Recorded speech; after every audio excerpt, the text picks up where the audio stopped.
The England squad for the end of the Six Nations and the Autumn Nations Cup, the initial squad anyway, is out. 36 players, if I'm not mistaken.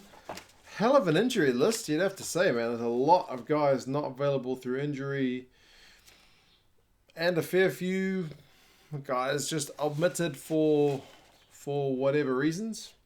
I'll go through some of the players. There's definitely like some kind of old hands that everybody knows, and some up and coming guys who might get a crack. And yeah, do let me know your guys' thoughts on some of the guys selected, some of the guys omitted, and potentially any other guys that are injured as well. Forwards, props: Genge, Obano, Vunipola, Sinclair, Stewart, and Williams. It's kind of a mixed bag. Vunipola, 59 caps. Everybody knows that guy. And at times, one of the best loosies in the world. But man, the guy is like in and out with injuries quite a lot, you'd have to say.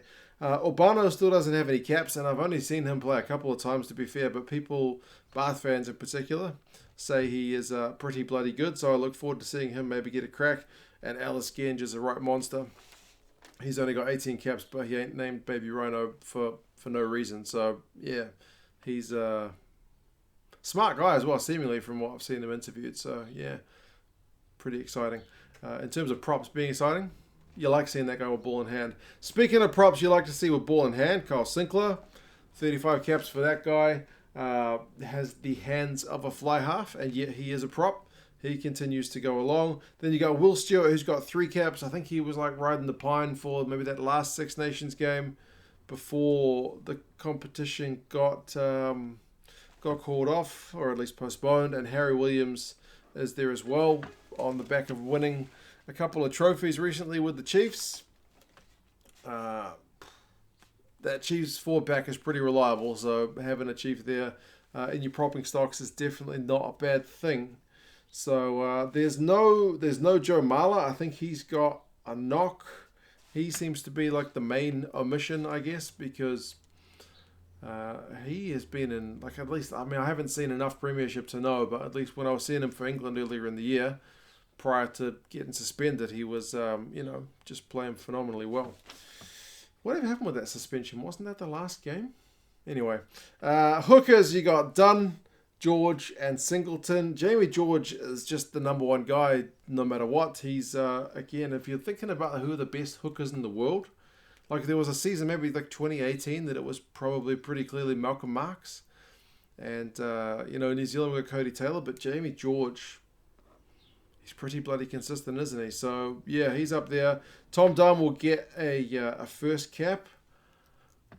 I'm sure, again, kind of like Obano. I think I've seen him play, but not enough to really comment that much about him. But do let me know your guys' thoughts on him. And Singleton has been there or thereabouts in the England setup for quite some time as well. He's got 3 caps. Didn't they chuck him in the loose forwards once when they were in a pinch with injuries? Or am I thinking of somebody else? But anyway, that's your front rowers. Pretty well stocked, I reckon. Like, if Obano is as good as the people say he is coming through, Sinclair's top class, Vunipola when he's fit is top class, Alice Genge is top class, Harry Williams is top class. So, yeah, man, what's not to like?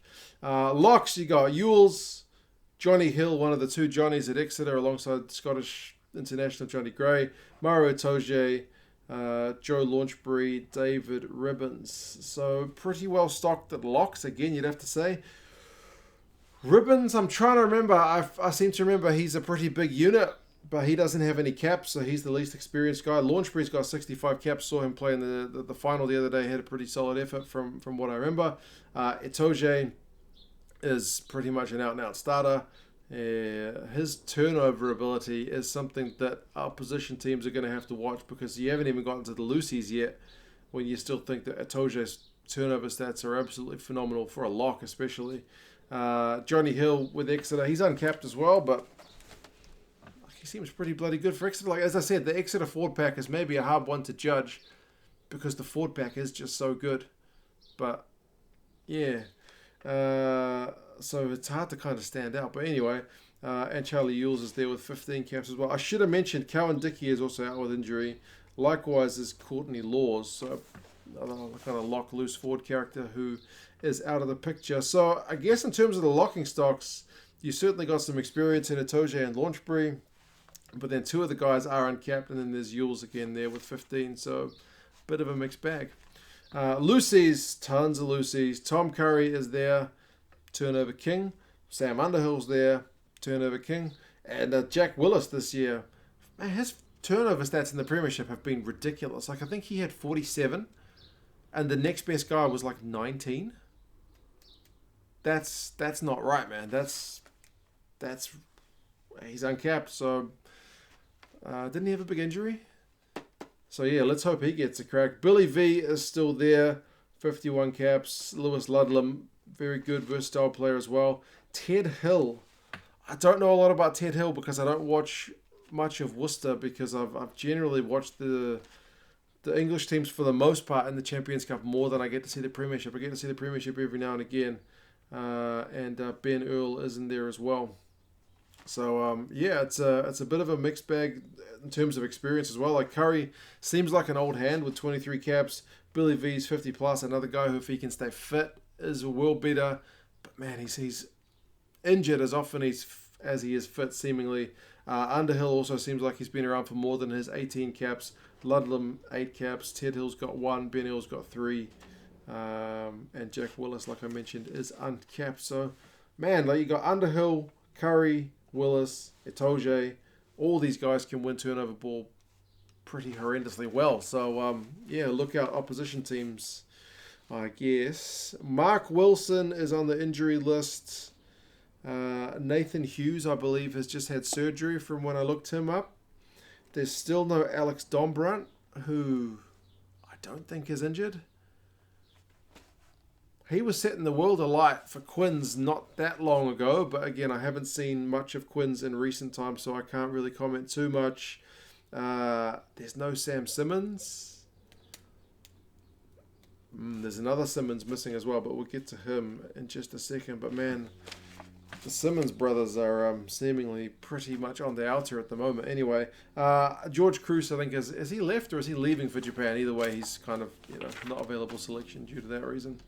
Into the backs, you got Willie Hines, Dan Robson, and Ben Youngs. Ben Youngs 1 cap away from 100. And because George Ford is injured, he's probably going to cop most of the stick from England fans. Like, there's two England players that seemingly, from my experience, tend to get the most criticism, and it's Ford and it's Youngs.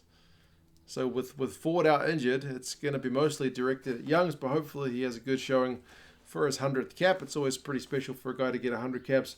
Robson, 2 caps. He had a pretty good game in the final the other day as well. And Hines for Gloucester.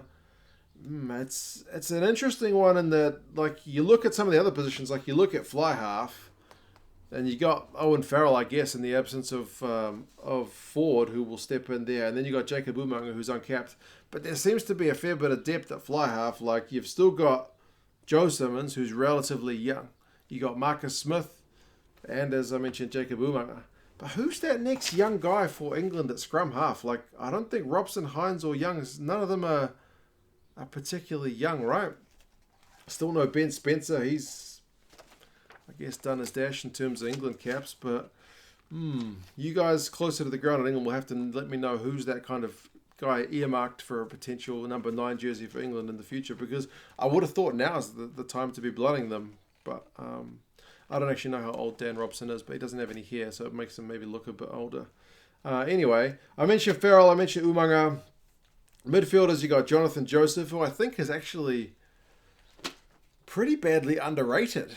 Like, I think in the World Cup pool stages, he was the best performing midfielder, but he doesn't really get a starting gig with the way Eddie Jones sets up his team. You got Ollie Lawrence, who's uncapped. Again, he plays for Worcester, so I don't know that much about him. Joe Marchand, he was even down here at the Blues back when pre-COVID and initially post-COVID. He was all right for the Blues, and he eventually couldn't actually crack the starting 23 because they were playing Rico Ioane in the midfield. They had shifted him in from the wing, but he did get one like last game. He seemed pretty good every time I've seen him play. I wish they'd played him a bit more. Henry Slade, one of the Exeter guys there. So yeah, it'll be interesting to see how that midfield lines up with no Manu Tuilangi. That's another guy who just, man, injuries seem to plague him wherever he goes. Other guys, Max Mellons, Joe Thokanasiga, George Furbank, Johnny May, Ollie Thorley, and Anthony Watson. Mellons for Bristol, I've seen him play 10 and 15. I guess he can kind of cover both in this side, especially if Eddie wants to do the 6-2 thing. But it's harder without Elliot Daly, who's got an injury. I'm not sure how long his injury's for, but he's so useful in that he can cover pretty much half the back line. So, yeah, Watson and May, those guys you don't need to know much more about other than the fact that they're just phenomenal. Both got pretty bloody good feet and a very elusive runners, very quick. Thorley seems to have been on a bit of a try-scoring spree in the Premiership. I think is he the top try scorer? He's one of them. One of the top try scorers in the Premiership this season. He still doesn't have a cap. Furbank's played a couple of games at fullback for England, and he's been pretty regular for Northampton from what I've seen of him. Thokanasiga, big unit, again, quick for his size, but he seems to have been out for quite some time. I haven't seen him play for what seems like an age as well. Like I remember him bursting onto the scene, at least for me, and then he was kind of gone almost in a flash. But yeah, so no Elliot Daly, no Jack Noel, no Mana Tuilangi as I mentioned. Also, like Rory McConaughey, I don't think he's injured. I could be mistaken, but he's one guy who's in and out seemingly of the England setup.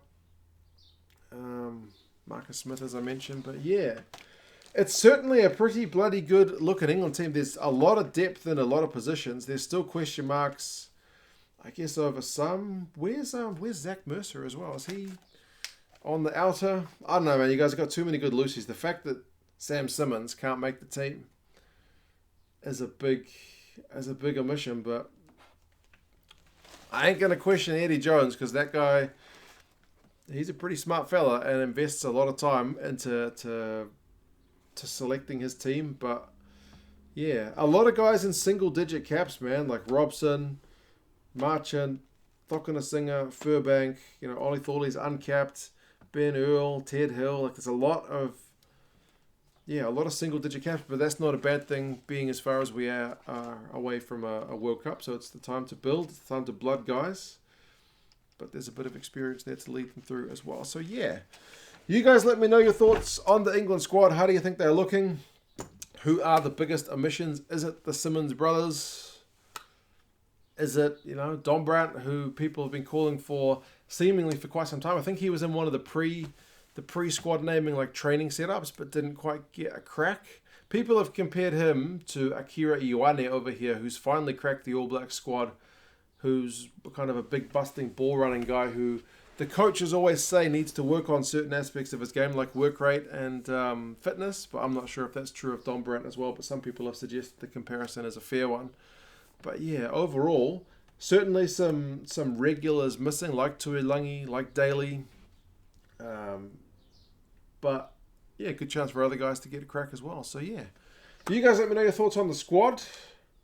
And yeah, I'll talk to you guys again soon. See you later.